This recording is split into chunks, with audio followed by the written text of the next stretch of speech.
Bonjour à tous. Bonjour à tous. Je vous propose qu'on démarre, bien qu'il y ait encore quelques personnes qui doivent arriver, mais elles nous rejoindront. Et puis comme ça, on aura déjà la chance de commencer à l'heure. Je suis ravi de vous accueillir. Je suis le docteur Jean-François Chambon. Je suis le directeur de la communication et du mécénat de l'Institut Pasteur. Et vraiment, quand je dis je suis ravi, ce n'est pas un mot en l'air.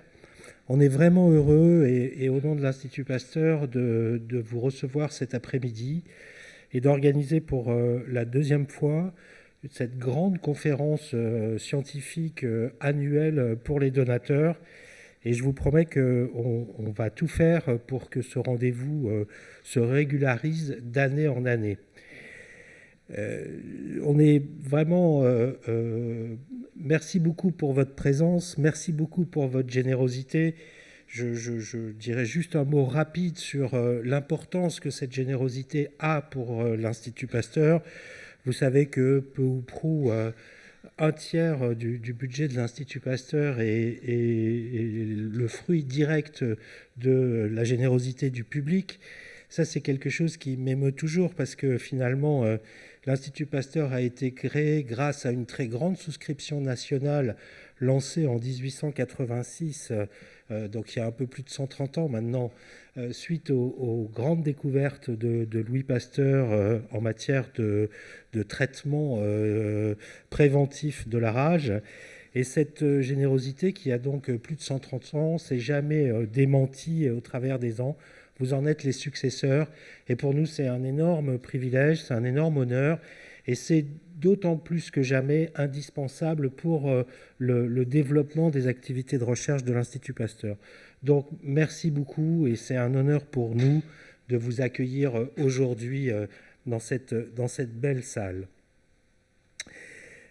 Comme je le disais, l'année dernière, on avait organisé une conférence et on avait eu la chance de pouvoir entendre le professeur Maxime Schwartz, ancien directeur général de l'Institut Pasteur, qui nous avait longuement parlé de l'histoire de l'Institut Pasteur, de l'histoire de Pasteur et des premières découvertes. Et donc, on a choisi pour cette deuxième conférence de changer complètement d'orientation et de vous parler de neurosciences. Alors, les neurosciences à l'Institut Pasteur, c'est parfois méconnu. En tout cas, c'est moins connu que le travail qu'on mène depuis la création dans le domaine des maladies infectieuses.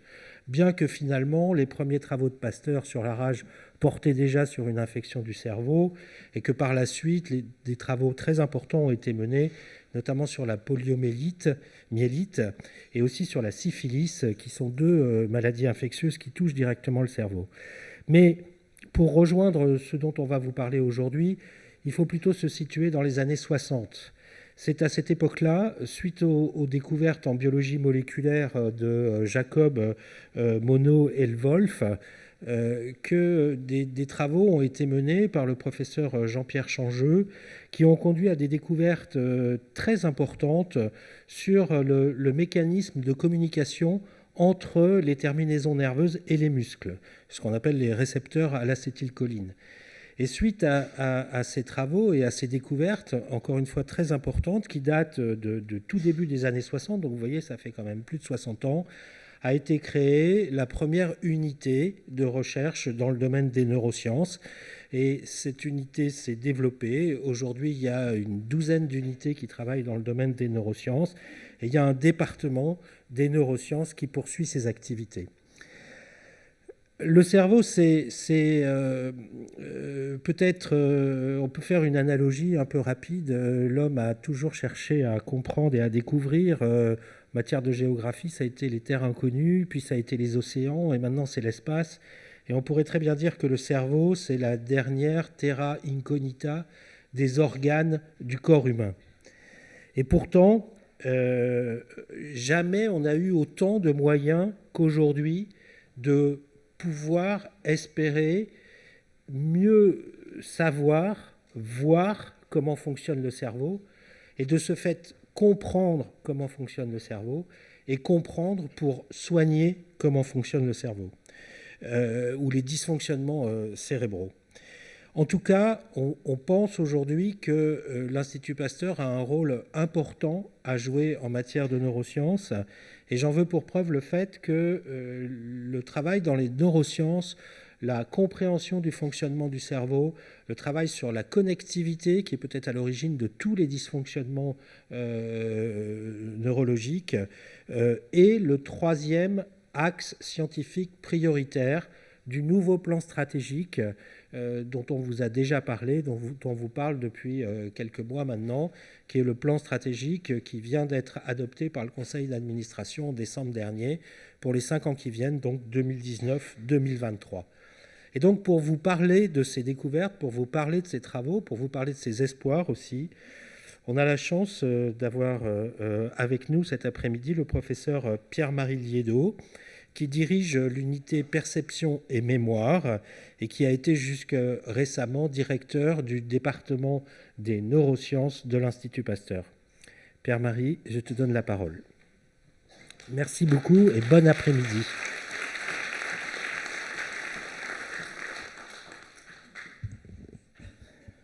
Bonjour à vous toutes et bonjour à vous tous. Merci Jean-François pour cette introduction. Merci à vous toutes et à vous tous de vous libérer cet après-midi et de venir participer à ce moment d'échange où la science vient rendre des comptes aux citoyens, la science vient partager un corpus de connaissances qui concerne le cerveau. Et quand on parle de cerveau, on parle de l'humain, puisque ce qui nous fait être humain, ce n'est pas tant par nos gènes, par nos muscles, notre sang.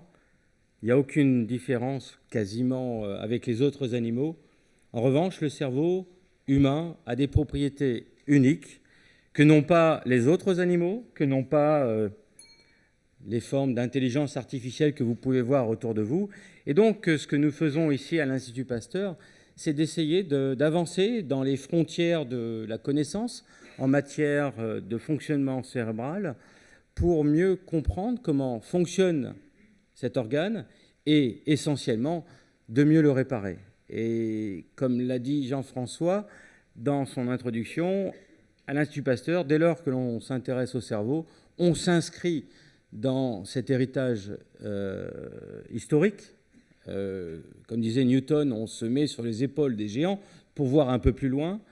Et on s'inscrit dans ce courant de pensée qui consiste à voir les fonctionnements ou dysfonctionnements des organes à l'interface avec d'autres organes. Et pour comprendre comment fonctionne le cerveau, on a besoin de comprendre comment notre système immunitaire, par exemple, fonctionne.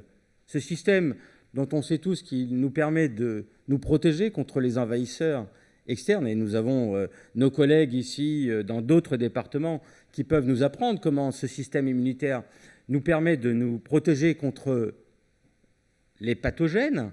Eh bien, ce système immunitaire, on découvre qu'il permet de construire le cerveau. On découvre qu'un dysfonctionnement de ce système immunitaire peut être à la base de maladies neurodégénératives, peut être à la base de troubles mentaux. Et donc, on est dans pleine révolution ici à l'Institut Pasteur, dans le sens où nous sommes, quand on travaille sur le cerveau, en interaction avec les autres disciplines qui s'intéressent au corps. Et en somme, on est en train, au travers de nos recherches, de mettre ce cerveau dans un corps. Et voilà une révolution qui est intéressante, parce qu'on découvre que pour soigner son cerveau, on peut également soigner son microbiote intestinal. On découvre que pour soigner son cerveau, il va falloir traiter des problèmes d'inflammation chronique. On découvre que le traitement le plus efficace aujourd'hui de maladies neurodégénératives comme la maladie d'Alzheimer, ce sont les traitements de la sphère cardiovasculaire. Vous voyez, donc c'est vraiment une révolution, puisqu'on n'est plus en train de chercher à soigner un organe par l'organe, mais on cherche à intervenir sur le cerveau au travers du corps. Donc vous voyez, c'est une révolution qui consiste à mettre le cerveau dans un corps. Probablement que, j'en fais partie, les scientifiques se sont un peu égarés durant les dernières décennies où l'on a voulu soigner le cerveau par le cerveau, avec tous les effets secondaires que cela a quand vous donnez un antidépresseur, une molécule qui va permettre de ralentir la neurodégénérescence avec des changements de comportement, avec des accélérations d'autres processus de déclin cognitif.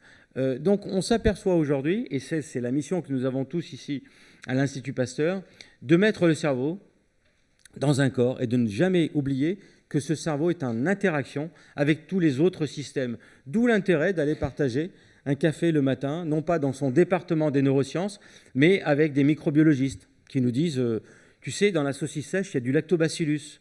Ah ouais? Et alors ce lactobacillus, qu'est-ce qu'il fait? Il produit notamment les précurseurs de la sérotonine.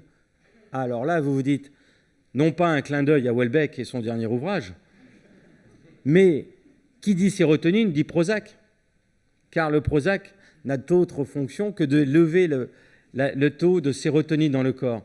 Or, il suffit de partager un café avec un microbiologiste qui va vous expliquer que les précurseurs de la sérotonine, ce sont les lactobacillus. Donc, si vous voulez un conseil très pratique, mangez du fromage à pâte bleue.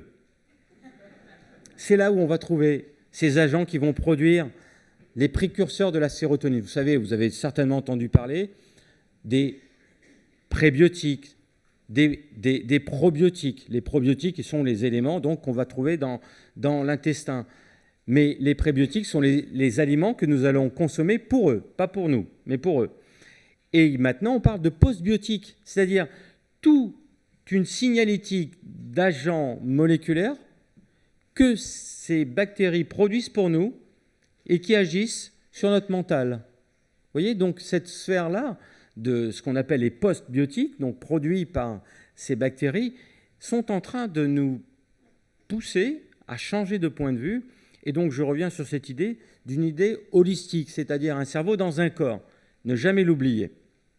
Alors, on va partager ensemble durant ces 4 heures, enfin non, c'est une blague, j'en vois certains déjà très inquiets.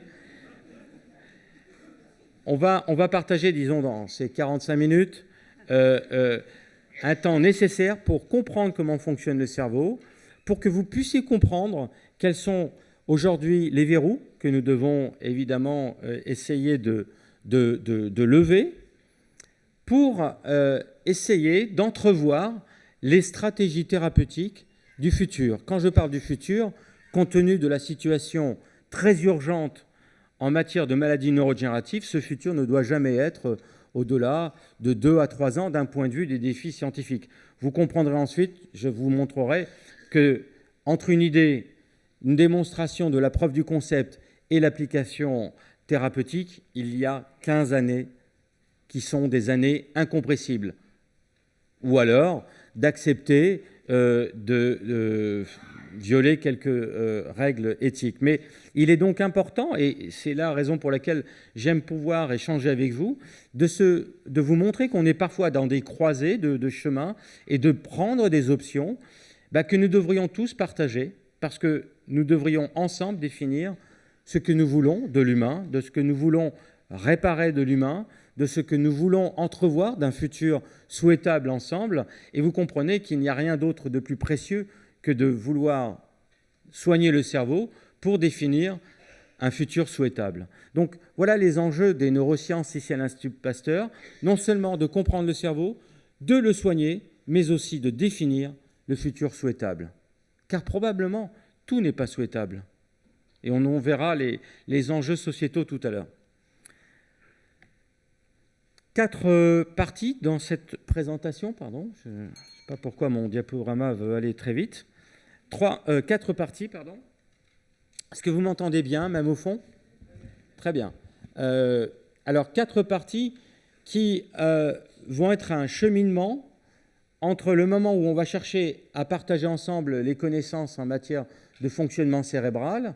Ensuite, on verra les dysfonctionnements. Voyons les maladies neurodégénératives comme des maladies sociétales que la société crée. Nous verrons ensuite quels sont les axes stratégiques, thérapeutiques que nous essayons de mettre en place ici à l'Institut Pasteur. Je vous donnerai aussi quelques points dans la troisième partie que finalement, si on peut attendre beaucoup de progrès de la recherche biomédicale, nous devons aussi beaucoup attendre de nous-mêmes. Et c'est en fait la raison pour laquelle il est bien de partager les connaissances, parce qu'on se rend compte qu'il y a une partie de cette réparation du cerveau qui dépend de la notion de plaisir et de désir. Et on verra combien nous sommes tous des acteurs dans la réparation nous-mêmes de notre cerveau. Et enfin, on essaiera de comprendre que ce qui va nourrir le cerveau et probablement le prémunir le plus efficacement des maladies neurodégénératives, eh bien, c'est le cerveau social. C'est une partie de notre cerveau, et quand je dis une partie, c'est un euphémisme, puisqu'il s'agit des 2/3 de notre cerveau qui nous échappent complètement. Avec 1/3, je fais des selfies, mais avec les 2/3 restants, je prends le point de vue des autres. Je partage les émotions, je partage les intentions et je décrypte les comportements d'autrui. Donc on verra ici qu'il y a une grande signification à vivre ensemble et à partager ensemble des événements. Et c'est probablement ce qui nourrit le plus efficacement ce cerveau. Alors, la première partie concerne une révolution d'un point de vue des idées. Nous y avons modestement apporté notre contribution quand, dans les années 2003, 2004, 2005, nous avons montré que le cerveau, après la naissance et après les premières phases postnatales, que le cerveau pouvait continuer à produire des nouveaux neurones. Et chez l'humain, on sait qu'il n'y a pas d'âge limite à produire des nouveaux neurones. Vous voyez, ça c'est une belle nouvelle que vous allez prendre à la maison, et ce n'est pas un excès d'optimisme, hein, c'est un fait scientifique où on s'aperçoit que quel que soit l'âge du sujet, quelle que soit sa profession et son statut social, eh bien, tout individu, ça fait partie des libertés de l'humain, tout individu a loisir à produire des nouveaux neurones, je disais donc quel que soit son âge. Vous voyez, là, il y a beaucoup de neuromythes qu'il convient parfois de déboulonner, et il y a un neuromythe qui est souvent dans les esprits de nous tous. Après 25 ans, nous perdrions notre capacité à produire des neurones. Ceci est faux. Ceci est faux, si et seulement si vous savez continuer à vous ouvrir autour de vous au changement. Je dis souvent que les mots en in sont des poisons pour le cerveau, l'héroïne, la cocaïne, mais aussi la routine, et pas Joséphine. La routine est un poison pour notre cerveau dans la mesure où ce qui nourrit cette fontaine de jouvence que nous avons tous, c'est justement le changement. Alors le changement, il ne s'agit pas de le subir, mais de le vivre, d'en être un acteur, de donner du sens à ce changement. Et vous comprenez pourquoi des gens comme Jean d'Ormesson, des Michel Serres et Edgar Morin et d'autres sont des éternels adolescents, ou étaient. Parce qu'ils se nourrissaient du changement. Ils n'avaient pas sorti devant le changement des stéréotypes et des préjugés. Ils se nourrissaient du changement. Et ça, c'est une vraie révolution de se rendre compte que le cerveau humain est un organe en devenir. Et d'ailleurs, une des conséquences que vous connaissez autour de nous, par ce fait que le cerveau humain, quel que soit son âge, continue à produire des nouveaux neurones, eh bien, c'est l'activité ludique qui est associée avec. Prenez n'importe quel animal sauf l'humain, l'activité ludique, c'est le monde de l'enfance. Arrive la puberté, aucun animal ne joue à l'âge adulte. La vie est trop sérieuse. On peut se reproduire, donc c'est sérieux, et on est dans le sérieux. Eh bien, l'humain continue à avoir des comportements dirigés par des actions ludiques en raison de cette fontaine de jouvence qui, dans notre cerveau, produit un gradient de circuits avec différents âges. Et ces circuits juvéniles eh bien, auront cette inclinaison vers des actions qui produisent du plaisir au travers du jeu. Vous comprenez pourquoi on peut être une tête blanche et s'amuser sur des trottinettes ou aimer de faire des jeux de société et d'aimer le jeu en général. Le jeu, évidemment, dans une définition très large. Donc, le cerveau humain est un cerveau, disais-je, jamais fini. La finitude ne connaît pas l'humain. Et ceci est une grande opportunité pour nous tous car nous allons pouvoir donc mettre de l'information dans ce cerveau, non plus à la naissance grâce aux gènes de papa et maman, mais aussi beaucoup parce que nous allons avoir des efforts pour nous ouvrir au monde qui nous entoure, et ce monde viendra impacter notre cerveau.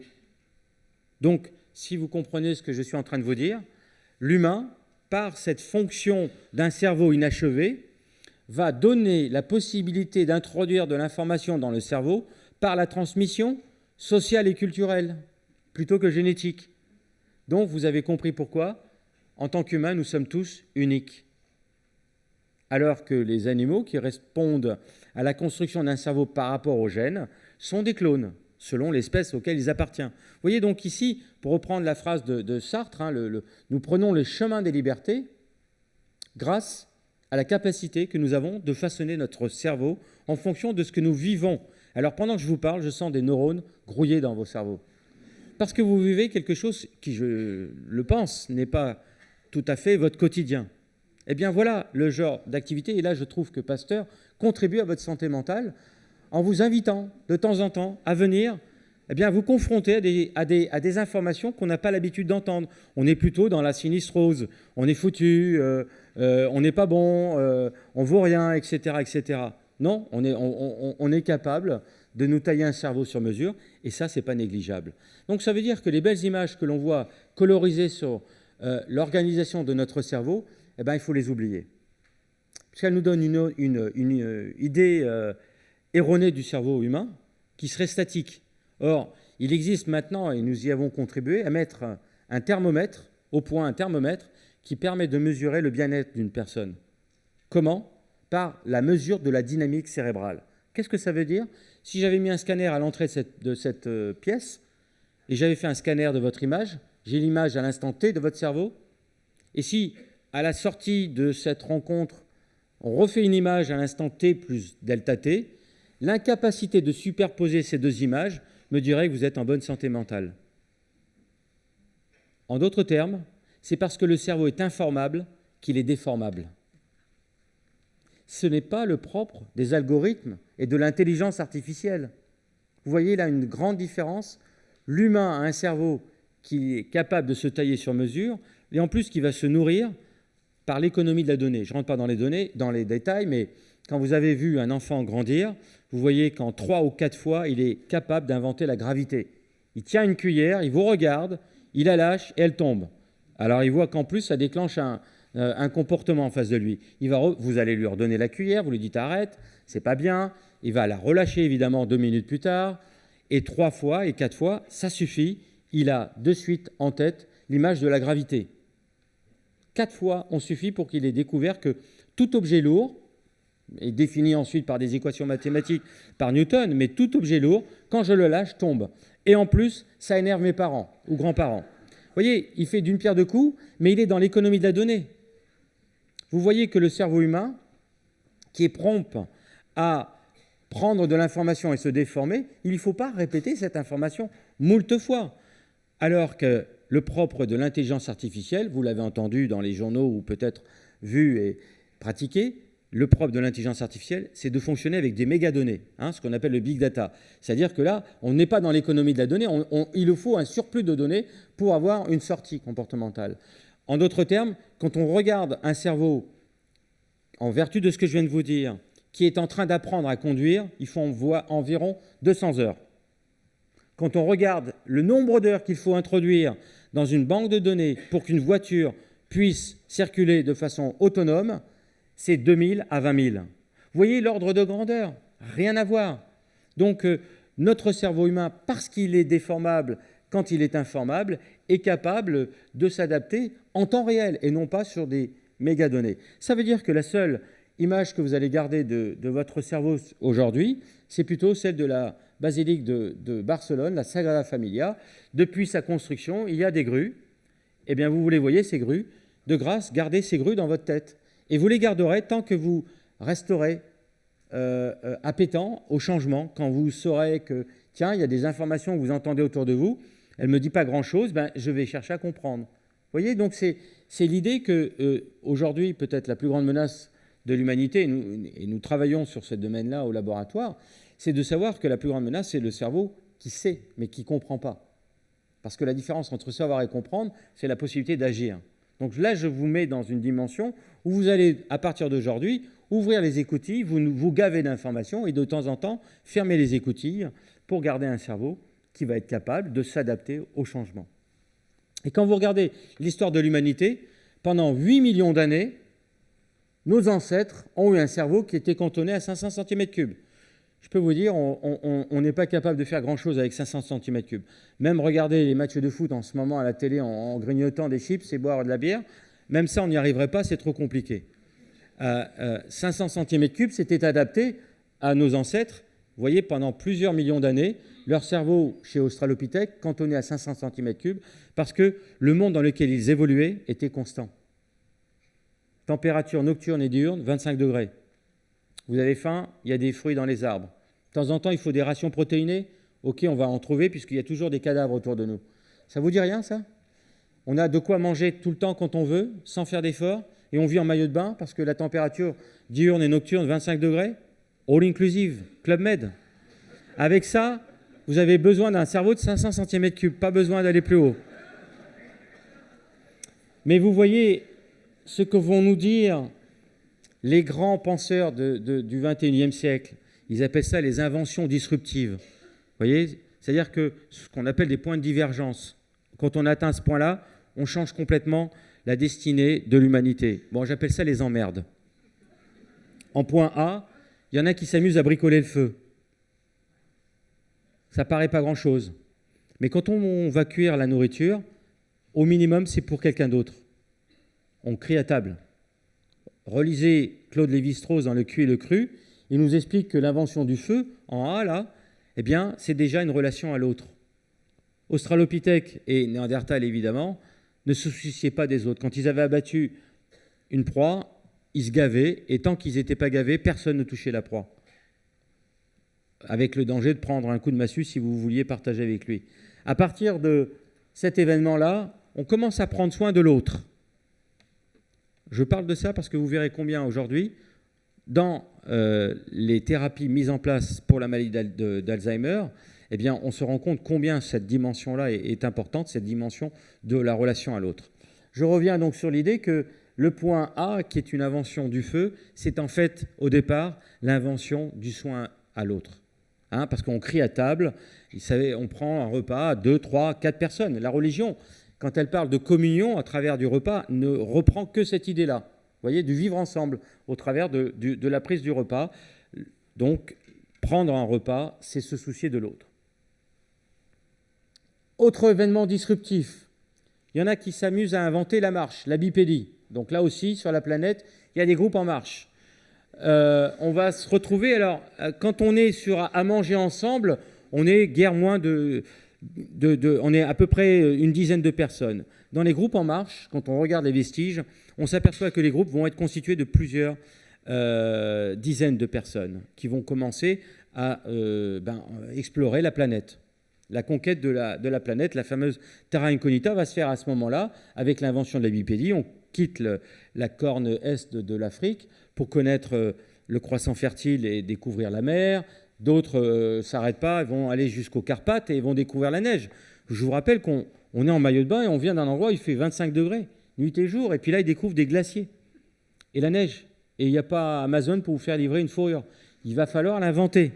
Comment va-t-on l'inventer? À plusieurs. On va faire preuve d'intelligence collective. Parce qu'on est en groupe. On va se protéger contre des proies et des prédateurs, des dangers imminents venant de la nature que l'on ne connaissait pas. L'événement C, autre événement, moins 4500 ans avant Jésus-Christ, autre outil qui est encore une relation à l'autre, c'est l'écriture. Avec l'écriture, on invente la païda, c'est-à-dire la pédagogie. Ça tombe bien aujourd'hui, hein, c'est la première journée du bac. Eh bien, avec l'invention de l'écriture, c'est encore un autre soin à l'autre qui se démultiplie. Vous voyez que donc, dans l'histoire de l'émergence du cerveau, puisque vous voyez un cerveau qui faisait 500 cm3, va doubler, tripler, juste parce qu'on invente des outils. Mais qu'est-ce qu'ils ont de commun, ces outils? Ils sont partagés. Vous voyez que le destin de l'humanité, c'est de partager les outils et d'inventer à chaque fois des vivre ensemble. La démocratie naît avec l'invention d'un outil, l'écriture. Donc il est normal que la démocratie disparaisse. Et elle est en train de disparaître, comme vous le savez, à travers des mouvements gilets jaunes, au travers du populisme, à travers de différentes tendances et de pratiques, mais évidemment pas toujours abouties pour l'instant. Mais il nous reste évidemment à définir un vivre ensemble qui va naître avec un autre point qui pourrait être marqué en temps zéro, le point D, qui est aujourd'hui le digital. Donc le digital est encore un autre outil qui nous entraîne à vivre ensemble et qui, à chaque fois qu'on invente ces outils, vous voyez qu'on a un démultiplié dans le vivre ensemble. Et bien là, on comprend qu'il y a des frictions avec la démocratie, qui est inventée avec l'écriture, qui est organisée sous forme pyramidale, avec une élite, et chacun trouve sa place dans la société sous une forme d'organisation verticale, alors qu'aujourd'hui, le digital va bousculer complètement ce monde-là. Et j'attire votre attention sur le fait qu'aujourd'hui, le changement, c'est en train de s'accélérer. Vous avez vu le rythme, le tempo de ces inventions-là. Aujourd'hui, le changement va être porté par le digital. Une entreprise comme Cisco nous dit que si en 2015, un terrien sur la planète avait en moyenne 3,4 objets connectés, 5 ans plus tard, ce chiffre aura doublé. Alors, c'est une menace pour l'humanité parce qu'elle produit de l'information à n'en plus pouvoir et facile, et à nous de gérer cette information. C'est en même temps une opportunité, et si vous avez des questions, je serais heureux d'y répondre, une opportunité sur ce qu'on appelle la e-santé, la santé digitale. C'est-à-dire qu'aujourd'hui, parce qu'on peut mieux décrypter le comportement humain à l'aune de l'empreinte digitale que vous laissez parce que vous utilisez telle et telle application, tel appareil, nous pouvons avoir une vision bien plus précise de ce que vous êtes. Et on est en train de rentrer dans ce qu'on appelle la médecine des 4 P pour personnaliser, entre autres. Personnaliser. L'autre P, notamment, c'est participatif, grâce encore au digital. Donc vous voyez combien ce digital, on en parle beaucoup et on le décrit souvent, mais peut-être aussi une aubaine pour nous, chercheurs, mais aussi une aubaine pour trouver des stratégies thérapeutiques. Et on sait combien certaines applications sont intéressantes aujourd'hui pour accompagner des patients qui sont atteints de troubles de la maladie d'Alzheimer. Et nombre d'applications mises au point aujourd'hui avec des efficacités toujours croissantes nous rendent assez optimistes sur l'arrivée du digital aussi comme outil en matière de stratégie thérapeutique. Donc revenons maintenant sur le deuxième point qui est ce cerveau qu'on va facilement informer. Eh bien, dans cette information, ce qu'il faut savoir, c'est qu'elle nous entraîne à vivre un monde qui est le présent. Devant l'injonction de l'information que je reçois, on m'invite de suite à répondre. Et parfois, on a des collègues que je qualifie de pas du tout neuro-amical, un peu neuro-néfaste d'ailleurs. C'est le collègue qui vous envoie un message et qui, 5 minutes plus tard, veut déjà la réponse. Vous voyez, aujourd'hui, on voit par l'imagerie comment fonctionne notre cerveau quand il est bombardé de questions. Vous voyez, Action demande au sujet de simuler l'engagement au tennis. Cognition lui demande de faire des opérations mathématiques. Donc vous voyez une succession de tâches qui lui sont demandées. Et vous voyez en retour eh bien, une mobilisation de son cerveau sous forme de tâches colorisées. Mais vous pouvez déjà faire un constat. Globalement, son cerveau ne travaille pas beaucoup. Il est dans des injonctions qui viennent de l'extérieur et il est en train de développer ce qu'on appelle une attention réactive. Ce qui est intéressant, c'est de voir que quand on va laisser le sujet tout seul maintenant et qu'on le reprend 2 heures plus tard, regardez comment fonctionne son cerveau. On arrête de le bombarder de questions. Eh bien là, tout le cerveau bouillonne. Vous voyez une grande différence entre un cerveau tout à l'heure qui est informé, je vous ai dit condamné à savoir, c'est un cerveau dont l'attention peut être qualifiée ici d'une attention réactive, à maintenant un cerveau qui développe une attention dite introspective. Le sujet se déconnecte du monde extérieur et il a une petite voix qui lui donne les réponses aux questions qui lui étaient précédemment posées. Là, il est en train de se dire « Ah oui, j'ai compris ». Mais si à chaque fois on me bombarde de questions, je ne dirai jamais « j'ai compris ». Je dirai « je sais », mais je ne dirai pas « j'ai compris ».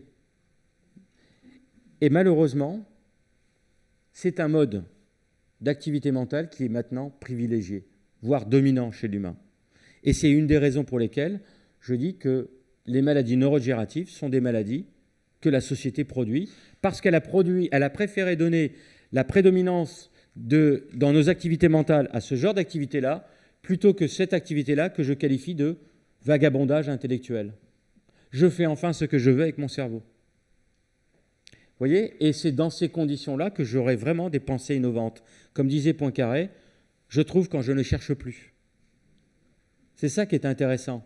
Arrêtez de vous torturer quand vous n'avez pas trouvé vos clés, parce que dès l'instant où vous ferez autre chose avec votre cerveau, d'un seul coup, vous allez vous rappeler où c'est que vous avez laissé vos clés. Vous voyez ? Il faut savoir donner du temps à ce cerveau. Et probablement que le danger le plus imminent et menaçant pour le cerveau du XXIe siècle, c'est l'absence de temps. Ou plutôt, dirais-je, c'est la jonction du temps présent.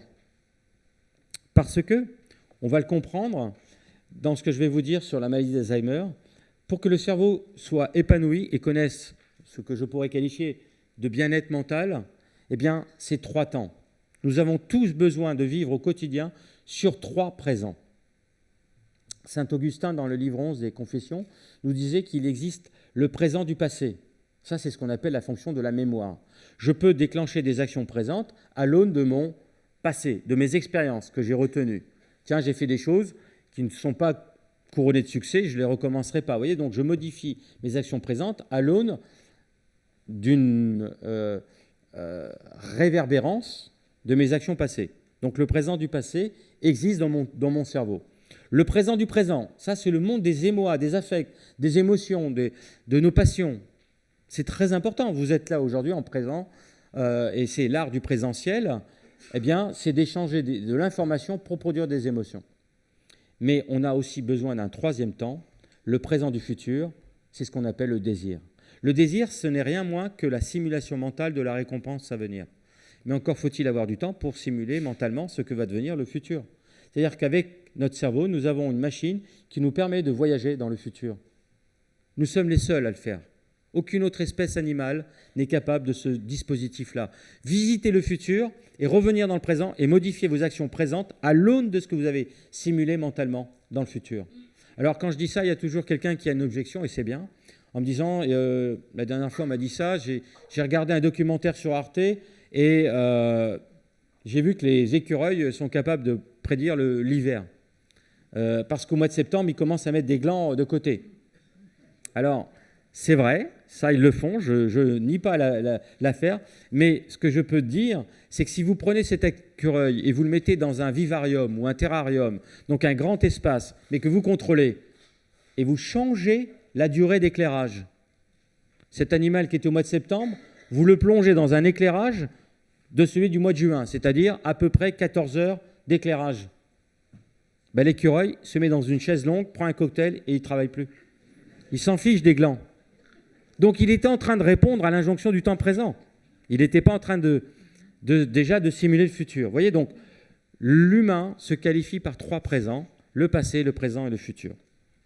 Alors l'état des lieux, si vous gardez un petit peu ce que je vous ai dit jusqu'à présent, vous allez maintenant mieux comprendre les enjeux que nous vivons dans notre recherche sur les stratégies que nous essayons de mettre en place en matière de maladies neurodégénératives et essentiellement maladies d'Alzheimer, parce qu'1 million de Français sont concernés.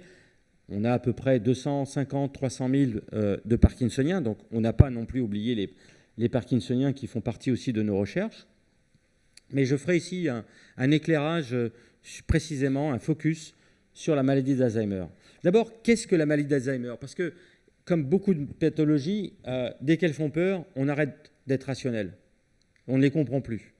Et j'entends souvent dire que ce sont des maladies génétiques. On verra, ou pire encore, que ce sont des maladies inéluctables et normales, car elles sont liées au vieillissement. Alors ça, j'aime bien dire à ceux qui me racontent ces salades que moi, j'ai autour de moi vu des jeunes qui étaient déjà vieux. Et j'ai vu des seniors, qui étaient jeunes dans leur cerveau. Donc, comme la maladie d'Alzheimer soit une maladie inéluctable liée au vieillissement, je dis non. Évidemment, ce n'est pas une maladie qui est une conséquence fatale du fait qu'on aurait atteint un cap d'espérance de vie. Si vous voulez, en matière d'espérance de vie, pour l'humanité, aujourd'hui, et là il y a un consensus, il y a eu débat un certain temps, mais il y a un consensus sur l'espérance de vie humaine est de 125 ans. Donc Madame Jeanne Calment a montré justement que la longévité pouvait aller jusqu'à 125 ans, et c'est ce qu'on sait aujourd'hui. L'humain est programmé, s'il n'a pas d'accident, pour vivre jusqu'à 125 ans. Donc toutes ces personnes que vous allez croiser à partir d'aujourd'hui et qui vous disent « oui, mais c'est normal, depuis qu'on a atteint l'espérance de vie qui a dépassé 65 ans, on a produit, je dirais, de facto, des maladies neurodégénératives. » Vous leur dites « bullshit », comme dit Vauquiez, hein, et vous leur espérez le même sort que Vauquiez. Non, parce qu'il y a beaucoup de prophètes de malheur dans ce domaine-là. Alors, ce n'est pas une maladie liée au vieillissement, donc il faut comprendre quelle est la nature de cette maladie. C'est une maladie qui va être liée à l'accumulation de certaines protéines. Je ne rentrerai pas dans les détails, mais gardez à l'esprit qu'il y a deux types d'accumulation de protéines, soit à l'extérieur des cellules, en gros, c'est les poubelles qu'on ne vide plus, ça s'accumule, soit c'est à l'intérieur de la cellule, et ça entraîne un dysfonctionnement de la cellule qui produit ces protéines, et malheureusement, il s'agit des neurones. Donc vous voyez qu'il y a deux façons déjà stratégiques en thérapie, d'éliminer les protéines qui s'accumulent à l'extérieur, soit d'éliminer des neurones qui seraient eux-mêmes porteurs de ces protéines qui auraient tendance à s'accumuler à l'intérieur. Et donc c'est des cellules qui ont perdu la capacité de faire le ménage à l'intérieur.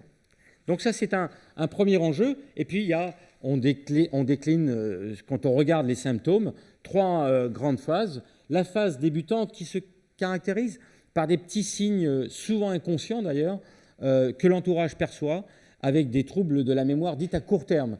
Justement, tiens, j'ai perdu mes clés de la voiture, je ne sais plus où ils sont. Qu'est-ce que tu m'as dit tout à l'heure? J'ai déjà oublié. Où est-ce qu'on va? J'ai oublié. Vous voyez, ce sont des signes sur la mémoire dite de travail, ou mémoire dite à court terme aussi, mémoire de travail, parce qu'il faut rester conscient et concentré sur cette mémoire-là. Le stade modéré, qui va être le stade le plus long, où l'on va avoir une dégradation de la mémoire à court terme vers le mémoire à long terme, et surtout, il va y avoir une deuxième dimension qui vient apparaître chez le patient, c'est la sphère affective, c'est-à-dire qu'on a un dérèglement de toutes les régulations des émotions, donc des formes d'anxiété qui vont apparaître, des formes d'un stress chronique. On peut voir des marqueurs au niveau des hormones qui vont traduire cette anxiété de la personne qui reçoit des informations mais a du mal à lui donner du sens. Et puis ensuite, les stades les plus sévères où les personnes-là sont dépendantes. Alors, premièrement, cette maladie n'est pas liée au vieillissement. Deuxièmement, cette maladie n'est pas génétique. Je ne sais pas si ça peut vous rassurer, mais c'est un fait. On a moins de 1 cas pour 1000 de causes génétiques. C'est-à-dire qu'on peut trouver chez certaines familles, il y a des arbres généalogiques que vous pouvez faire, sur des formes qui sont dites précoces, qui apparaissent avant l'âge de 55 ans. Avec, d'une génération à l'autre, 50% de risque de transmettre cette maladie. Et il y a, jusqu'à présent, 250 mutations qui ont été clairement identifiées dans ces formes génétiques, mais rappelez-vous, très minoritaires, 1 cas pour 1000. Donc, si ce n'est pas génétique, c'est multifactoriel. Voilà, 99,9, autant dire la totalité des causes de la maladie d'Alzheimer, sont des causes multifactorielles. Et ça, c'est intéressant de découvrir ça. Parce que vous voyez que maintenant, on a une façon d'entrer pour traiter la pathologie qui n'est pas une dimension. Il y en a au moins 7. Troubles du sommeil, activité physique, prise de certains médicaments. Je vais essayer de reprendre tout ça dans l'ordre. Premièrement, si la maladie d'Alzheimer n'est pas une maladie que l'on déclare par le fait d'avoir atteint un certain âge qui serait lié lui-même au fait que l'humain était fait pour mourir à 50 ans. Ceci est faux. En revanche, ce qu'il ne faut pas oublier, c'est que, évidemment, l'âge est un facteur de susceptibilité. C'est-à-dire que quand vous faites des statistiques, vous regardez l'épidémiologie, plus une personne avance dans l'âge et plus le degré, plus le risque de voir développer une maladie de type Alzheimer va augmenter. Donc l'âge fait partie des facteurs de susceptibilité, comme certains facteurs de prédisposition génétique, qui sont des gènes, pour la plupart, qui n'ont rien à voir avec le cerveau, qui ont à voir, comme j'ai fait mon introduction tout à l'heure, notamment avec le système immunitaire. Et probablement un axe les plus porteurs aujourd'hui, en tout cas d'espoir et de connaissance, c'est l'idée de voir la maladie neurodégénérative comme une maladie d'inflammation. Vous savez, comme parfois on a le coude qui fait mal, le genou, qu'on appelle l'arthrose, ou ce sont ces formes chroniques d'inflammation. Bon, d'autres ont des formes chroniques d'inflammation au niveau du tube digestif. Eh bien, les maladies d'Alzheimer et les maladies dites neurodégénératives en général pourraient être, et on a de grandes évidences aujourd'hui pour affirmer ce fait, pourraient être des maladies d'inflammation chronique à bas seuil. Donc, des gènes de prédisposition, vous allez les trouver sur le fait que, oui, c'est une partie du système immunitaire qui dysfonctionne un peu. Et tiens, dans le passé, cette personne, elle a fait des crises répétées d'événements liés à des troubles du système immunitaire. Aujourd'hui, je peux vous dire que parmi les traitements les plus efficaces en matière de maladies neurodégénératives, eh bien, ce sont des traitements qui traitent la sphère cardiovasculaire. Ce n'est pas non plus une grande surprise quand on prend conscience que le cerveau, je vous rappelle, entre nos deux oreilles, fait 2% du poids corporel. On a 1,5 kg entre les deux oreilles. Bon, je ne vais pas faire de blagues sur les footballeurs, mais normalement, tout le monde a 1,5 kg entre les deux oreilles. Par rapport au poids corporel, c'est 2% du poids corporel. Eh bien, cet organe qui fait 2% du poids corporel se permet d'engloutir 40% d'énergie disponible. Donc, vous voyez que dès l'instant où il y aura un défaut d'afflux sanguin, donc d'énergie, le flux sanguin, ce n'est rien d'autre que des grosses prises qui viennent apporter de l'électricité à cet ordinateur assez sophistiqué. Donc, dès l'instant où on touche à la sphère cardiovasculaire, eh bien, on va aussi augmenter les risques de développer une maladie dite neurodégénérative. La nutrition. Repensons l'idée que le cerveau est un cerveau incarné, embarqué dans un corps, et donc qui subit tout ce qui se passe dans le corps.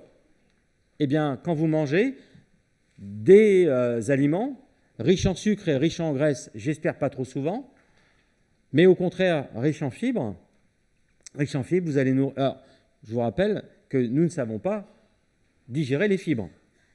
Mais quand nous mangeons des fibres, ce n'est pas pour nous, c'est par altruisme, par rapport au microbiote que nous entraînons avec nous partout où nous allons, parce que de toute façon, ils nous suivent, ils sont avec nous. Eh bien, l'idée là, c'est que de revoir l'alimentation à l'aune des interactions entre les nutriments, le microbiote intestinal, l'ensemble du système immunitaire du tube digestif, puisque c'est très important, ce système immunitaire, il est à l'extérieur quasiment. Il y a une barrière, c'est la barrière digestive qui est en contact avec l'extérieur.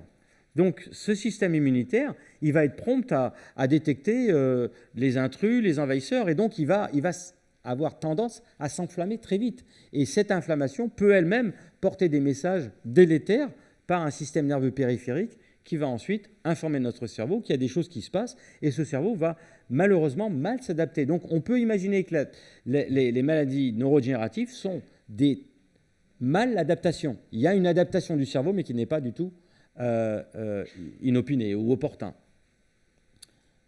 Prise de certains médicaments. De nouveau, l'épidémiologie, les statistiques sont claires là-dessus. Un sujet qui va prendre pendant une année de façon chronique soit des somnifères, soit des anxiolytiques, je dis bien chronique, au moins une année, multiplie par 4,5 le risque de développer une maladie neurodégénérative après l'âge de 65 ans.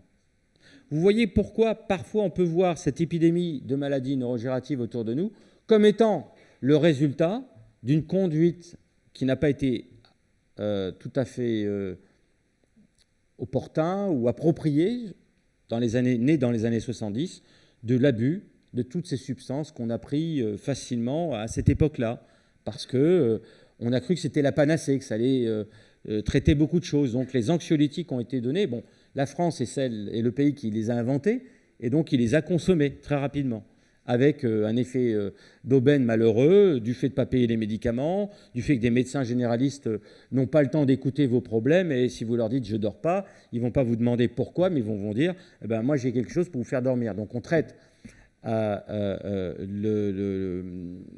traite la forme, mais pas le fond. L'activité physique. L'activité physique, on s'aperçoit que des sujets qui ont eu une activité régulière, alors je ne suis pas en train de vous dire de faire un marathon, hein, mais de choisir, de marcher, d'avoir une activité physique. En fait, c'est assez facile aujourd'hui à quantifier.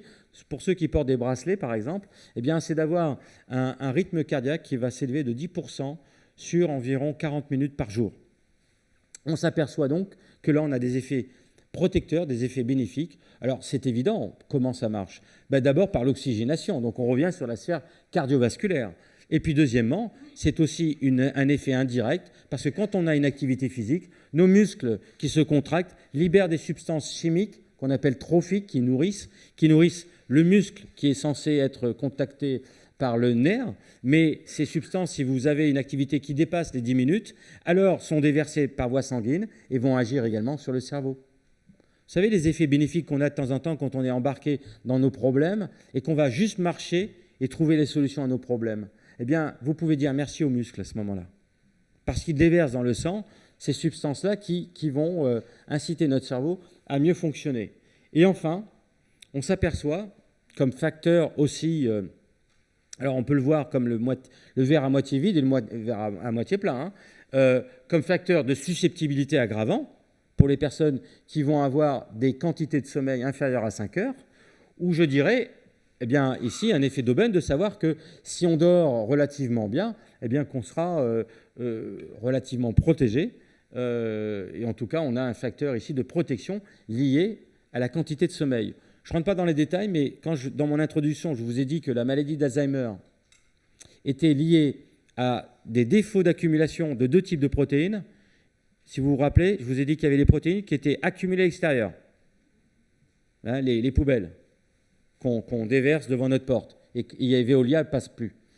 Eh bien, Veolia passe la nuit. Ce que nous avons comme activité dans notre sommeil, c'est une activité de chasse d'eau, entre autres. Il y a aussi une consolidation de la mémoire. Tout ce que vous avez entendu dans la journée se rejoue la nuit et vous allez cristalliser, consolider plus longtemps votre information prise dans la journée grâce à ce dispositif. Donc c'est le rêve, donc c'est très bien. Mais surtout, c'est de la maintenance. C'est de la maintenance. Nous avons la possibilité, lorsque nous dormons, d'avoir des flux de liquide dans le cerveau qui partent, je ne vais pas rentrer dans les détails, mais on a des ventricules. Notre cerveau, finalement, est poreux, hein, et il y a des ventricules remplis d'un liquide. Vous avez des méninges à l'extérieur, et entre les ventricules remplis du liquide et les méninges, les flux de liquide vont se faire la nuit. Et ces flux-là vont entraîner avec eux la disparition de ces protéines. Donc, si vous avez des perturbations du sommeil, soit parce que vous interrompez toutes les 90 minutes, parce que vous vivez à côté d'une voie ferrée ou d'un aéroport, ou soit parce que vous ne dormez pas assez, simplement, eh bien, soit c'est l'accumulation de protéines qui se fera en cas de déficit de sommeil, soit c'est l'inverse, parce que je dors bien, je reste serein, je suis capable d'éliminer ces excès de protéines qui ont tendance à s'accumuler à l'extérieur des neurones. Donc voilà, gardez à l'esprit, et je mettrai mon diaporama à la disposition du département de la communication pour que vous puissiez y avoir accès et puissiez les interroger si vous voulez. Mais c'est très important de garder ces 6 ou 7 facteurs qui sont donc les facteurs mis en cause dans l'émergence de la maladie d'Alzheimer.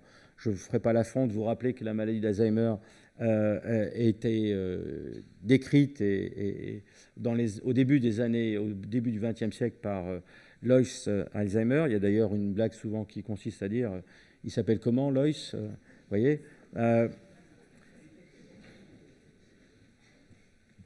je vous ai dit que cette maladie était liée à l'accumulation de deux protéines. Voilà, les protéines qui s'accumulent à l'extérieur et qui forment des fameuses plaques. Malheureusement, on a eu beaucoup d'espoir et on y a contribué à cet espoir de se dire que, puisqu'il s'agit de protéines qui s'accumulent à l'extérieur, vous savez, dans le monde de la recherche biomédicale, quand il s'agit d'éliminer des protéines, vous savez comment on fait. On utilise des anticorps. Donc on a eu beaucoup d'espoir sur l'immunothérapie, sur l'idée que l'usage d'anticorps pourrait nous aider à éliminer ces protéines. Bon, malheureusement, ça a été un écueil et donc l'immunothérapie est pour l'instant remise dans les tiroirs et il y aura toute une recherche qui doit être relancée d'un point de vue fondamental pour repasser encore sur le stade clinique. Et puis l'accumulation à l'intérieur des neurones d'autres familles de protéines. Simplement, c'est pour vous donner ici une sensibilisation, un peu comme on fait justement dans un vaccin. Je cherche à vous immuniser un tout petit peu. C'est la protéine bêta. Bêta, elle s'accumule à l'extérieur. La protéine tau, elle s'accumule à l'intérieur. Et quand on entend parler de stratégies différentes, bêta et tau, c'est en vertu de ces deux grandes conséquences de l'accumulation de protéines.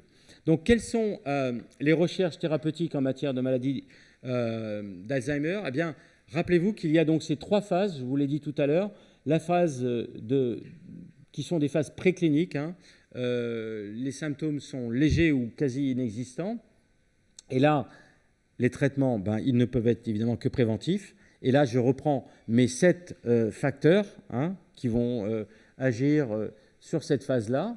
Ensuite, quand on est dans cette phase dite prodromale, c'est-à-dire qu'on a l'apparition de symptômes légers, je reviendrai sur les médicaments qui sont utilisés pour réduire, je dirais, non pas bloquer, mais réduire cette pente, la retarder le plus possible. Et puis enfin, dans la phase la plus sévère, on va avoir l'usage de 4-5 types de médicaments pour traiter les symptômes de cette maladie, avec aujourd'hui d'ailleurs des thérapies connexes qui ne sont pas médicamenteuses, mais qui sont très intéressantes parce qu'elles s'appuient sur l'idée que le cerveau a des capacités lui-même, ce qu'on appelle à la remédiation, c'est-à-dire de pouvoir détourner les dysfonctionnements. Vous voyez, de dire que tiens, j'ai plus accès à tel endroit de mon cerveau, mais je vais finir par y arriver en passant par un autre circuit dans mon cerveau. Vous voyez, et j'aurai toujours la même fonction. Alors, prenons d'abord l'exemple des traitements de prévention sur cette phase préclinique. Eh bien, les formes de prévention, la richesse des réseaux sociaux. Vous voyez pourquoi j'ai un tout petit peu insisté tout à l'heure sur le fait que le cerveau humain a émergé de la nature par cette volonté qu'il a de se mettre en connexion avec l'autre. Que ça soit le feu, que ça soit la bipédie, que ce soit l'écriture et enfin le digital, ces grandes innovations disruptives n'ont eu lieu que parce que nous avions en tête la vision de se mettre en contact, en relation avec l'autre. Il existe une véritable, je ne rentre pas dans les détails, anthropologie de l'altérité, c'est-à-dire notre cerveau se soucie autant de moi, je, l'ego. Quand on tient un téléphone, on dit iPhone, iBook, iPad, je, un ego. Et on parle de la génération N aujourd'hui, c'est la génération narcisse. Mais en même temps, pour trouver un équilibre mental, puisque mon jeu, l'ego, est facilement satisfait, eh bien, on a développé des efforts, des stratégies de société pour partager ces outils et vivre des aventures collectives. C'est la raison pour laquelle ces thérapies aujourd'hui en matière de maladies dites neurodégénératives, mais c'est vrai aussi pour toutes les maladies chroniques, que ce soit métaboliques, que ce soit donc diabète, que ce soit des cancers, seront des maladies dont les traitements seront d'autant plus efficaces qu'on aura accès à une communauté. Là est intéressant le digital, qui vous met dans des communautés qui vont vous donner du sens à ce que vous faites. Donc, la richesse des réseaux sociaux. On voit bien qu'il existe même une relation entre la possibilité d'avoir toute sa vie une relation très impliquée au groupe, au collectif, au social, et voir cette activité comme un facteur qui nous prémunit de l'avènement de cette maladie à un certain âge, en tout cas précoce. On sait que le niveau d'éducation aussi, il existe des corrélations entre les diplômes, si diplômes veulent dire quelque chose en tant que jalon de l'éducation de quelqu'un. On peut le voir aussi chez des autodidactes qui ont réussi à avoir un niveau d'éducation élevé, qu'il s'agit là d'un vrai facteur nous permettant de nous prémunir contre la maladie. Je vous l'ai dit, l'activité physique. Tout ça, ces facteurs-là, sont des facteurs qu'on extrait par des analyses épidémiologiques, quand on a la possibilité de suivre des cohortes, c'est-à-dire des groupes d'individus ayant le même âge qu'on va suivre en fonction de la catégorie sociale, professionnelle dans laquelle on les a inclus. La prise en charge des risques cardiovasculaires, c'est aujourd'hui fondamental. Un AVC bien traité est aussi une garantie de prémunir une maladie neurodégénérative dans les 10 ans à venir. L'inverse est vrai aussi.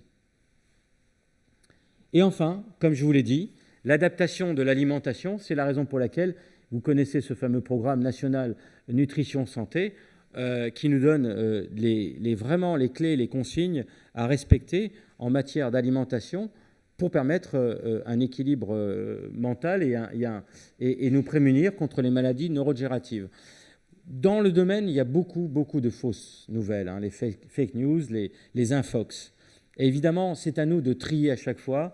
C'est la raison pour laquelle j'insiste un peu, et vous trouverez ça sur Internet, ce programme-là. Il y a des vraies recherches qui sont faites, et donc il y a des vraies informations qu'on devrait tous partager en matière de nutriments. Vous savez, par exemple, l'alchimie la combinaison très néfaste pour le cerveau, c'est la combinaison de sucre et de gras en même temps. Vous pouvez vous faire plaisir en achetant une pâtisserie à 4 heures de l'après-midi.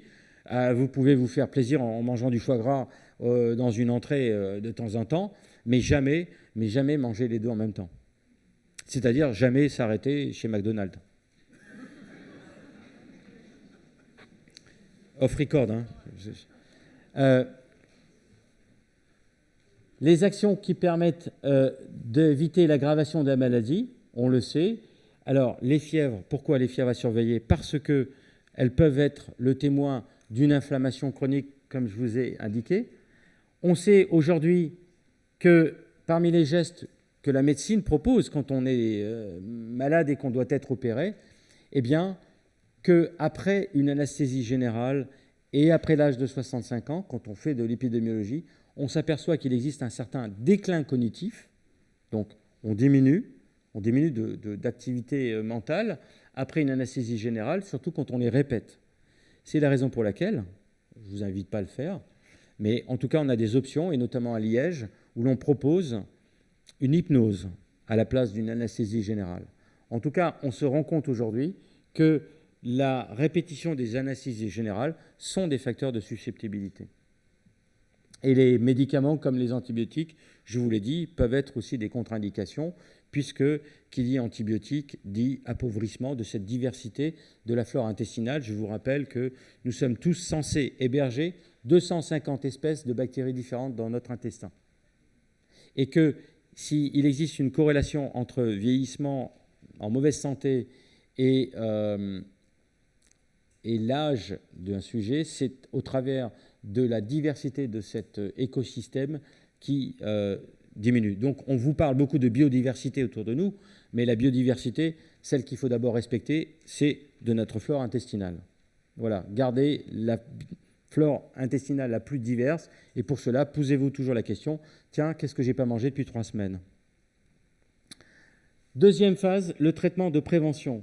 Donc il y a 2 grandes études qui ont été conduites, l'une en Finlande et l'autre aux États-Unis, eh bien, pour voir quels sont les facteurs de prévention les plus efficaces.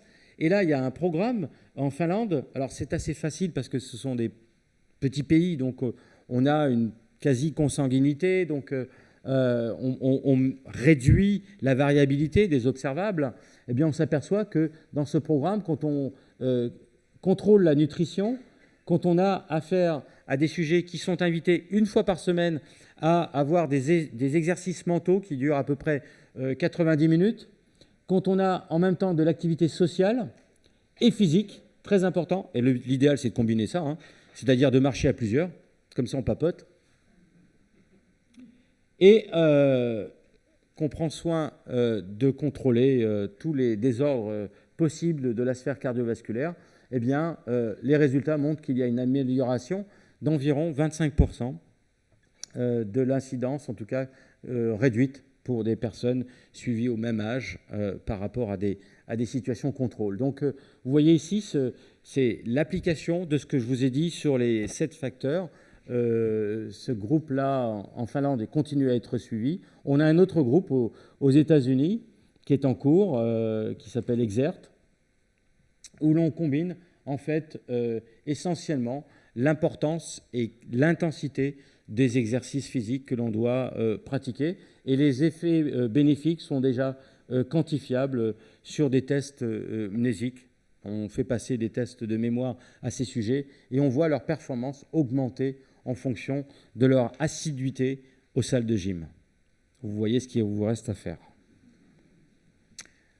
Traiter maintenant la phase lorsqu'il s'agit, donc les symptômes sont avérés. Le traitement médicamenteux, aujourd'hui, je dénombre environ 125, 126 médicaments qui ont tous une cible possible en matière de maladies neurodégénératives. Alors, vous avez... excusez-moi. Oups.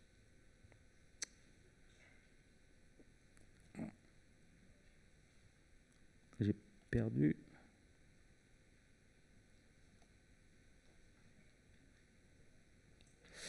donc, vous avez des médicaments qui auront pour origine... alors, je ne vois pas très bien d'ici... mais il y a les inflammations, il y a la sphère cardiovasculaire, je ne vois pas, mais je vous fais confiance si vous suivez.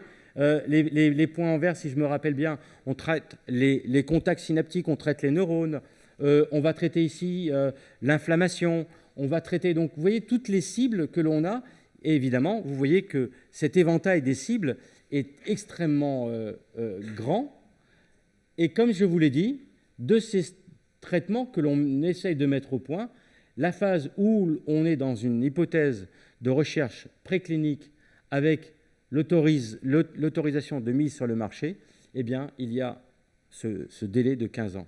C'est la raison pour laquelle, parfois, on peut s'énerver en disant « mais que fait la recherche ?» Eh bien, la recherche, elle avance en matière de recherche fondamentale, et cette recherche fondamentale, eh bien, sur 10 hypothèses, eh bien, si on est très généreux, il y en aura peut-être une seule qui sera retenue et 9 qui va avorter. Mais sachez que l'art de la recherche fondamentale, c'est de trouver des virtuels échecs. C'est-à-dire que s'il y a eu 9 échecs, ces échecs peuvent être précieux parce qu'ils définissent finalement comment fonctionne le cerveau et comment on va pouvoir mieux le soigner.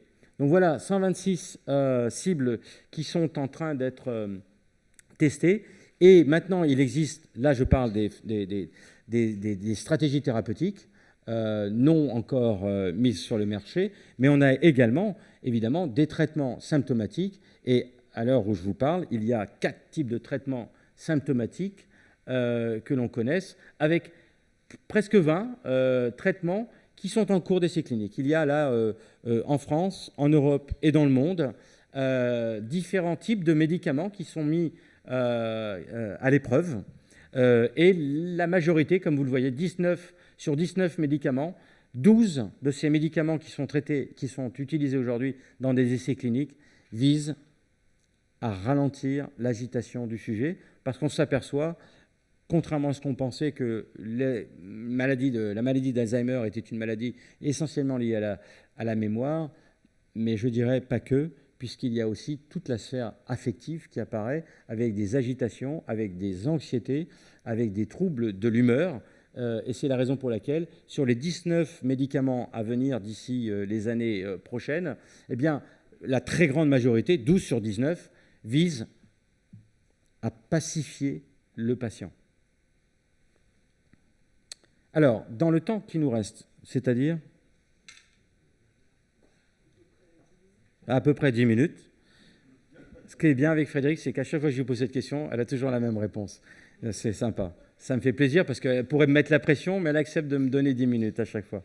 Magnifique. Donc j'aimerais juste terminer sur cette idée que vous voyez un peu où avance la recherche. Vous avez vu qu'il y a 4 traitements possibles pour traiter les symptômes de la maladie. Vous avez vu qu'il y a 19, probablement 20 maintenant, essais cliniques actuels qui visent à compléter cet arsenal thérapeutique. Eh bien, je voudrais qu'on termine quand même sur une notion qui est non pas un excès d'optimisme, mais montrer qu'on a tous les moyens finalement d'agir sur notre cerveau par notre comportement. Et c'est l'idée de vous rappeler que ce cerveau se nourrit des 3 temps, le passé, le présent, le futur. Alors, comme il nous manque de temps, je vais juste vous montrer ici un cerveau humain. La fameuse pouponnière qu'on trouve à produire des bébés neurones sont ce qu'on appelle les régions subventriculaires chez l'humain. Donc, vous avez ici le ventricule et vous pouvez comme ça détacher des cellules au bord de ce ventricule et vous allez voir, comme ici, un neurone qui a 4 semaines. Alors, on le sait parce qu'il a un halo blanc, là, vous voyez, ce halo lumineux nous indique l'âge de naissance de ce neurone, 4 semaines. Et maintenant, je vais peut-être remettre le film parce que je vous expliquais, donc j'ai pas... Alors, attendez, je reviens à l'arrière. Voilà, on démarre la séquence. Vous êtes dans les situations contrôle. Vous avez une encre qui apparaît et qui disparaît, vous voyez, sur ce neurone qui cherche à se déplacer pour être utile dans les circuits qui l'invitent à venir. Maintenant, vous voyez ici, dans cette situation, je vous dirai ce que c'est. L'encre est toujours présente. C'est-à-dire que ce neurone qui voyageait vient de perdre la possibilité, non seulement de voyager, mais de s'intégrer avec les circuits qui l'invitent. Et là, maintenant, je vais vous dire ce que c'est plus tard, mais vous voyez une encre qui n'est quasiment plus présente. C'est-à-dire qu'on a ici un neurone qui est pressé d'intervenir et de participer avec les autres. Ici, la substance qu'on vient d'ajouter pour activer ce neurone, c'est la sérotonine. C'est ce qu'on sécrète quand nous sommes porteurs de désir, c'est-à-dire lorsqu'on fait travailler cette région frontale du cerveau qu'on appelle les lobes frontaux. Vous savez, il y a un philosophe de l'école des stoïciens qui s'appelle Sénèque qui dit « Il n'y a pas de vent favorable pour celui qui ne sait où il va ». Eh bien, ce philosophe, à sa façon, nous disait que les humains se caractérisent par une boussole. Eh bien, la boussole, c'est ça. C'est un espèce de calculateur qui fait des probabilités. Tiens, si tu fais ça, tu auras ça. Mais si tu fais ça, tu auras ça. Ça s'appelle le désir. Dans cette démarche-là, notre cerveau produit une substance qu'on appelle la sérotonine. Et quand on n'en a plus, on peut prendre du Prozac. Mais quand on a des projets soi-même, projet de se dire, tiens, je veux à la fin de l'année avoir lu 3 ouvrages de poésie, peut-être un livre de je ne sais qui, etc. Vous voyez, se donner des objectifs, alors notre cerveau produit la sérotonine. Et vous venez de voir ici qu'avant toute autre chose de chercher à prendre des médicaments, on doit le faire évidemment en cas de pathologie, mais vous avez vu qu'avant toute phase évidemment de pathologie, il y a des phases précliniques, il y a des phases où on n'a pas les symptômes, et on a même les moyens, par ce qu'a appelé du Bourdieu l'habitus, notre comportement du quotidien, eh bien lui-même, de produire et de favoriser les facteurs qui nous prémunissent, qui nous protègent nous-mêmes par notre comportement. Vous voyez, le cerveau est unique dans le sens où il produit du comportement. Eh bien, avec ce comportement en retour, ce cerveau peut en profiter ou pas. Si je suis quelqu'un d'anxieux en permanent, qu'est-ce que c'est que l'anxiété ? L'anxiété, c'est l'idée de non pas se dire « je suis dans la simulation de la récompense à venir », c'est que je suis dans la simulation de l'échec à venir. Vous voyez, j'ai juste un point de vue à changer. Quand vous constatez qu'en France, on est un des pays les plus pessimistes sur notre futur, on vient juste après, dans les sondages mondiaux, juste après les Afghans, vous voyez, dans un pays où il n'y a pas d'ouragan, il n'y a pas de tremblement, on a la sécurité sociale, on peut mettre nos enfants à l'école, il n'y a pas d'armes, ils sont quand même éduqués, et assez bien, je dirais, etc. On cultive notre malheur, vous voyez, il y a juste un tout petit problème, c'est que de par notre comportement, nous produisons aussi un mal-être qui peut être sévère, puisqu'il peut être ensuite, quand on voit qu'un neurone qui manque de sérotonine, ce qu'il en est, c'était la phase précédente, vous avez vu ce neurone stopper sa migration, on lui a apporté ici du cortisol. Le cortisol est l'hormone du stress chronique. C'est-à-dire que quand je suis informé, je sais, mais je n'agis pas, le cortisol monte, et là, fige notre cerveau. Vous voyez, et on peut tricher avec notre cerveau. On peut faire croire à notre cerveau qu'on est capable d'agir. Vous savez comment? En allant dans une salle de gym. Je reviens sur ici l'idée que l'activité physique, de par cette relation entre le corps et le cerveau, nourrit ce cerveau.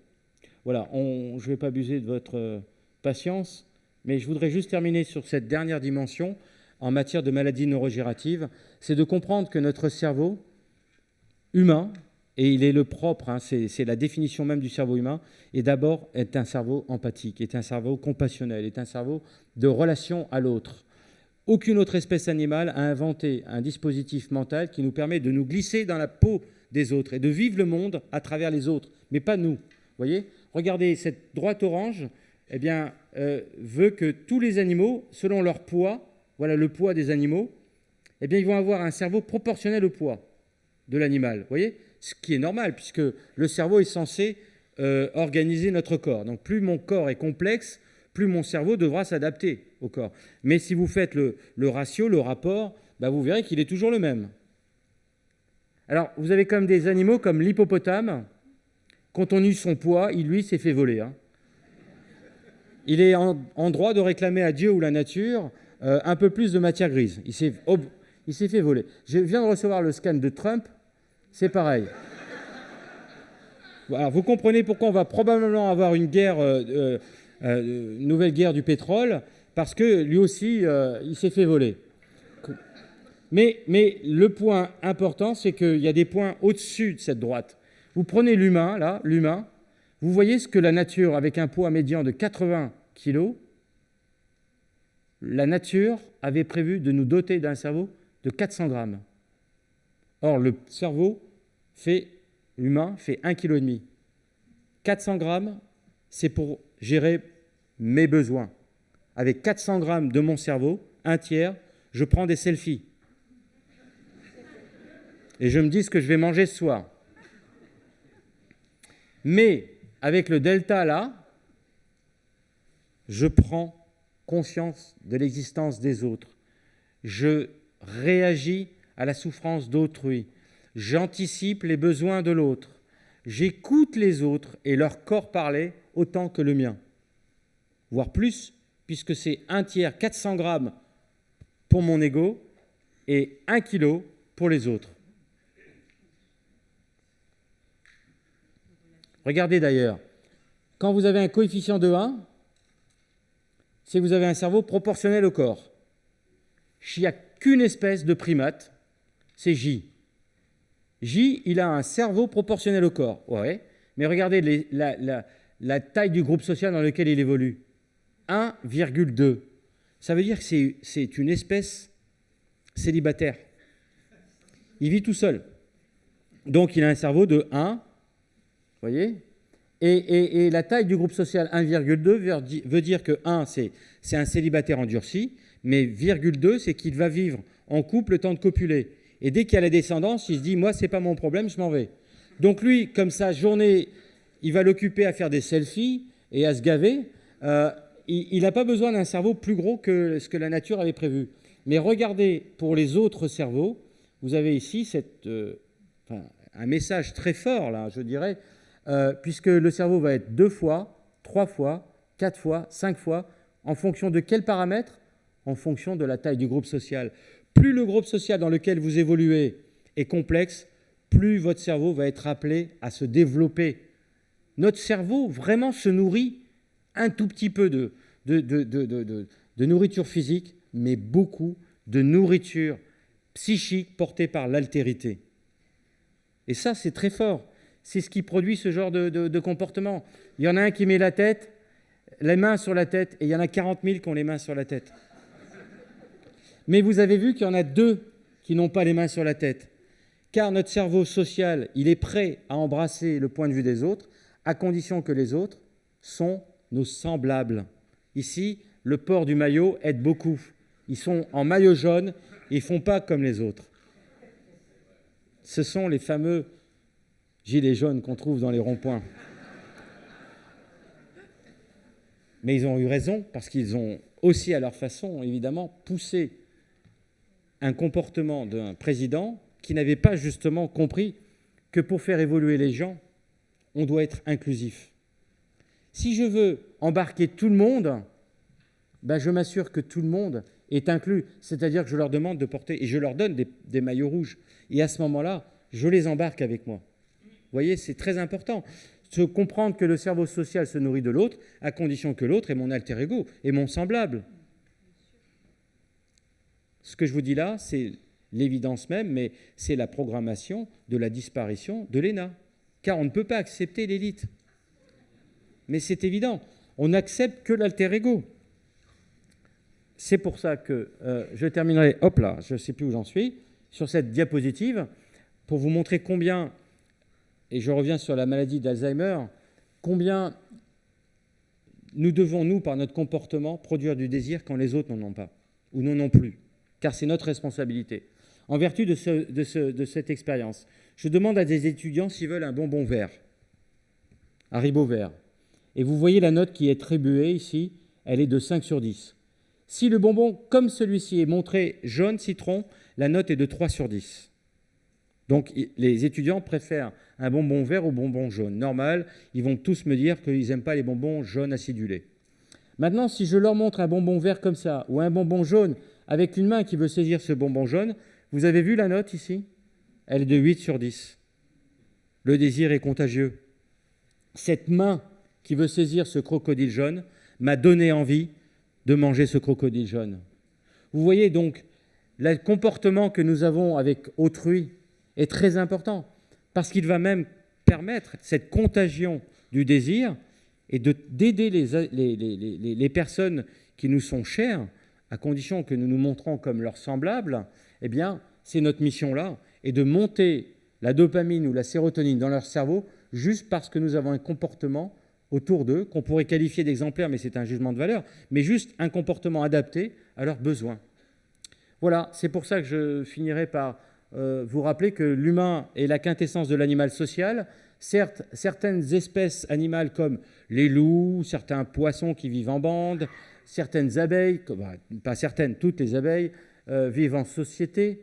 Ce sont des animaux sociaux, certes, qui font preuve d'altruisme. Ils agissent par eux-mêmes et pour eux-mêmes. Ce dont je vous ai parlé, c'est la capacité d'avoir inventé chez l'humain l'empathie, c'est-à-dire une activité mentale qui se nourrit non pas de votre corps, et donc vous ne voyez pas le monde à travers vos yeux et vos oreilles, mais à travers les yeux et les oreilles des autres.